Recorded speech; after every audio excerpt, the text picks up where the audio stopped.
Salut à tous les amis, salut YouTube, c'est Mika, je suis très heureux de vous retrouver ce coup-ci sur un format un petit peu différent, il y a un bout de temps que j'y pense et j'ai reçu un commentaire de Clo-Clo qui m'a dit sur YouTube, Mika, je le cite, ça te dirait de faire des shorts de temps en temps pour l'actu snack de l'OL qui ne nécessiterait pas forcément une vidéo de 20 minutes. Eh bien Clo-Clo, je te réponds en direct, voilà en gros ce que je te propose, c'est que de temps à autre on passe sur des formats plus courts, moins longs, parce que les formats longs de 20, 25, 30, 35 minutes c'est bien, je suis très bavard et le foot c'est ma religion, mais ça prend du temps, beaucoup de temps, et entre le boulot, la vie de famille, mes 2 enfants, les matchs de foot, mes passions dans le foot surtout, et YouTube, eh ben j'ai très peu de marge de manœuvre. Donc forcément, j'ai des choix à faire, et quand je fais un format long, c'est beaucoup de travail. Je n'ai personne qui bosse pour moi, je suis en auto-entrepreneur entre guillemets, et quand je fais une vidéo de 30 minutes, ça me demande au bas mot,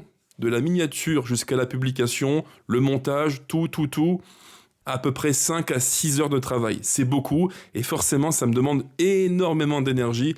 Et je me suis dit, Clo-Clo, il a raison, et si on faisait des formats plus courts, plus simples, moins de montage, mais au moins je pourrais vous tenir au courant le plus souvent possible pour alimenter la chaîne de l'actu de l'Olympique lyonnais.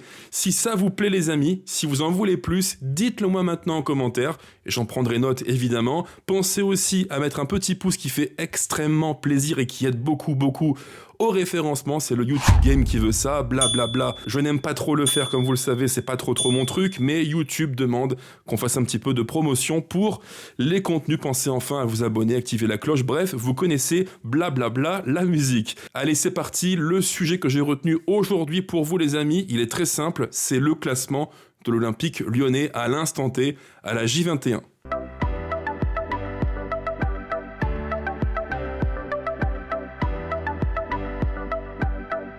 Parce que oui les amis, au classement, si on fait un petit retour sur où est l'OL aujourd'hui en Ligue 1, nous sommes 3e, c'est pas une nouveauté, j'en ai parlé beaucoup lors du débrief, on est tous très heureux de ça.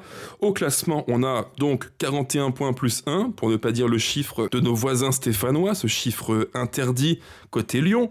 Donc 41 points plus 1, on est 3 points devant l'OM, 39 points, on est 9 points devant Lille, 33 points, et nous sommes donc à 11 points devant Rennes, 31 points, et 12 points devant Strasbourg qui a 30 points après sa défaite du week-end dernier contre Le Havre. Évidemment les amis, quand on dit ça, ça paraît plutôt positif pour nous, on est 3e, on a un petit matelas confortable d'avance sur les concurrents directs que sont notamment Lille, Rennes ou encore Strasbourg. On a sur eux, je l'avais dit en vidéo, à peu près, on peut le dire, 3 jokers. 3-4 jokers, mais l'OL peut se permettre de perdre 2-3 matchs sans trop de conséquences. En tout cas, c'est ce que le classement nous indique. Mais il faut aller plus loin que ça. Est-ce que l'OL a statistiquement, et c'est le cœur de la vidéo, la perspective dégagée pour finir top 4? Est-ce que cet OL-là suit un rythme qui suffira, si on se fie aux saisons précédentes, pour finir top 4? C'est un petit peu la question à laquelle j'ai voulu répondre. Et on finira sur une projection sur les matchs qui vont arriver très rapidement, les 7 prochains matchs de l'OL. Alors, aujourd'hui, nous sommes 3e avec 41 points plus 1. Si on fait un petit focus sur l'année dernière, où en étions-nous au même moment à la J21? C'est très simple, je mets à l'écran le classement. Au même moment, courant février 2025, l'OL était à l'époque 6e avec 33 points, soit 9 points de moins qu'aujourd'hui. C'est quand même pas rien, 3 victoires en plus. Et devant nous, il y avait Lille avec 35 points, Monaco 37 points, Nice 37 points, l'OM 43 points et le Paris tout-puissant d'Enrique 53 points. Donc l'OL aujourd'hui avance plus vite, beaucoup plus vite que l'an passé. Et ce qu'on peut dire, c'est qu'au même moment l'année dernière, le peloton des 5-6 équipes de tête avançait globalement, c'est les stats qui le montrent bien, à un rythme un petit peu différent. On avait en fait 2 équipes qui étaient détachées, le PSG tout en haut largement, derrière lui l'OM, et derrière l'OM, 3-4 équipes qui se tenaient en 3, 4, 5 points, pas plus. Donc si je compare l'an passé et aujourd'hui, on peut affirmer que les équipes classées 4e, 5e, 6e avancent à un rythme aujourd'hui qui est un peu moins soutenu que l'an passé.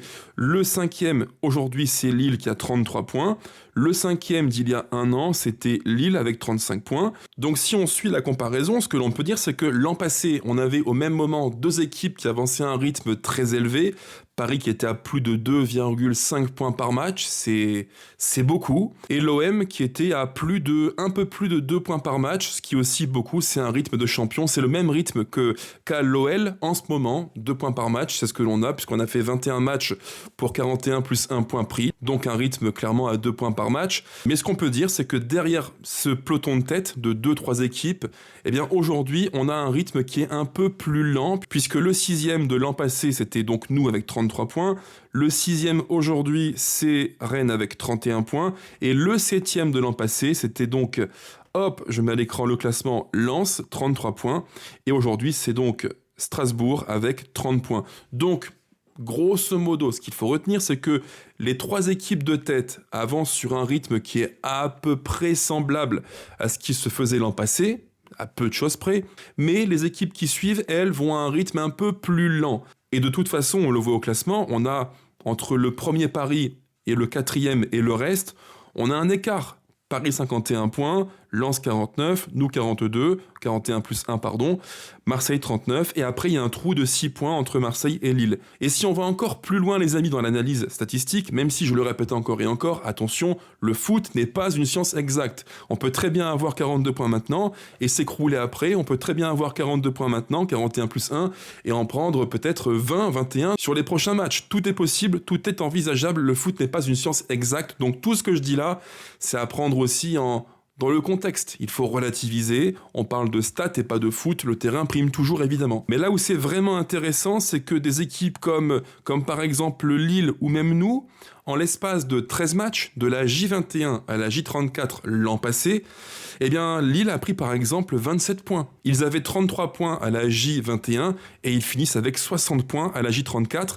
Donc Lille a eu un rythme très élevé, très soutenu dans le sprint final. En fait, l'an passé, en comparaison, ce qu'on peut dire, c'est que l'OL a fini en boulet de canon, très très fort, avec une moyenne de points très élevée, je crois 1,8, 1,9, c'était vraiment très bien, mais devant nous, ça avançait au moins aussi vite, c'est tout le problème, et ce qui fait qu'on a fini seulement 6e. Depuis en fait le format à 18 équipes en Ligue 1 et non plus à 20, le top 4, l'accès au top 4 se joue à peu près à 59, 60 points, 61 points, mais jamais plus. L'an passé, le 4e qui était Nice a obtenu 60 points. Le 3e, Monaco, 61 points. Le Dauphin, Marseille, 65 points. Et le PSG, évidemment, hors classement. Si on est pragmatique, les amis, d'un point de vue statistique, et oui, le foot n'est pas une science exacte, mais si malgré tout on tente une projection, on peut dire qu'à l'instant T, l'OL c'est 41 points plus 1, donc il en manquerait statistiquement, je répète statistiquement, à peu près 18. Avec 18 points en plus, je pense que sur ce rythme-là, avec des concurrents comme Lille, comme Strasbourg qui vont à un rythme assez lent par rapport à nous, avec 18 points de plus, l'OL sera top 4, c'est quasiment sûr. Et là encore, ce que je vous dis les amis, c'est une projection, plus ou moins réaliste, mais on peut très bien imaginer un scénario dans lequel l'OL prenne moins de points, peut-être 14, 15 points et pas 18, ça pourrait suffire, ça me paraît peu, mais ça pourrait suffire, tout comme on peut aussi imaginer un scénario où l'OL prendrait plus que 18 points, peut-être comme l'an passé, 22, 23, 24, 25 points, 27 points, soyons fous, c'est possible. En fait, il y a différents scénarios possibles dans cette affaire, mais ce qui est vraiment bien pour nous et très rassurant, c'est que l'OL peut se permettre au moins 2 scénarios possibles. Je m'explique. Option 1, l'OL fait un parcours comme maintenant avec une moyenne de 2 points par match. Et dans ce cas-là, c'est vite plié. On sera top 4 assez vite, je dirais même presque courant mois de mars. Sur un scénario plus réaliste, plus tempéré, si l'OL prend entre 1,5 et 2 points par match, donc un rythme grosso modo d'équipe de niveau Europa League et début LDC, l'OL finira aussi top 4. Pourquoi ? Parce que si on prend, imaginons, 1,5 points, il reste 13 matchs à jouer, ça veut dire que l'on prendrait au total quasiment 19 points. Et je vous l'ai dit, il nous faut statistiquement 18 points. Dans une Ligue 1 avec des concurrents comme Lille, Strasbourg ou Rennes qui avancent à un rythme assez faible par rapport à nous. Et enfin, malheureusement, il y a un 3e scénario possible, c'est le pire, c'est celui où l'OL prendrait moins de points que prévu, peut-être 14, 15, Ce serait un peu short, mais entre nous les gones, j'ai un peu de mal à croire, il faudrait un cataclysme absolu. Mais comment cet OL-là, qui a des certitudes collectives, footballistiques, qui gagne, qui est sur 12 matchs, toutes compétitions confondues, remportées, comment cet OL-là pourrait s'écrouler? Ce serait assez fou entre nous. J'ai un peu de mal à y croire. Mais bon, sait-on jamais, le foot n'est pas une science exacte. Donc si je résume, sur les 3 scénarios possibles, optimiste, réaliste et un petit peu négatif, dans 2 cas de figure, l'OL finit en LDC, top 4. Ça, c'est le point très important. Le foot n'est pas une science exacte, il y a une part d'aléatoire, suspension, blessure, ça peut arriver. Il y a aussi le facteur fatigue qui va d'ici peu peut-être nous pénaliser un petit peu, mais malgré tout ça, l'OL a des chances plus que jamais évidentes de finir d'un point de vue statistique top 4 à la fin de la saison. Et donc pour finir les amis, projection rapide sur les matchs qui vont arriver d'ici peu, les 7 prochains matchs de l'OL, et qui vont, je pense vraiment, déterminer en grande partie ce que l'on fera à la fin de la saison. Pourquoi je vous dis ça, les gones? Je vous mets à l'écran les prochains matchs du PSG, de Lens, de l'OL et de l'Olympique de Marseille. Qu'est-ce qu'on peut dire? Alors Paris, on oublie, pour moi c'est hors sujet, même s'il y a encore un espoir infime de finir premier en Ligue 1, mais je n'y crois pas des masses, donc on oublie. Lens ira au PFC, jouera Monaco à la maison, ira à Strasbourg. Et à la fin de la série, ils joueront aussi le derby du Nord contre Lille. Donc Lens, calendrier qui est mitigé, 2-3 gros rendez-vous, et d'autres plus simples à négocier. Pour l'OL, le calendrier est le suivant. On va recevoir Nice ce week-end, match important qu'il faut, je pense, impérativement gagner.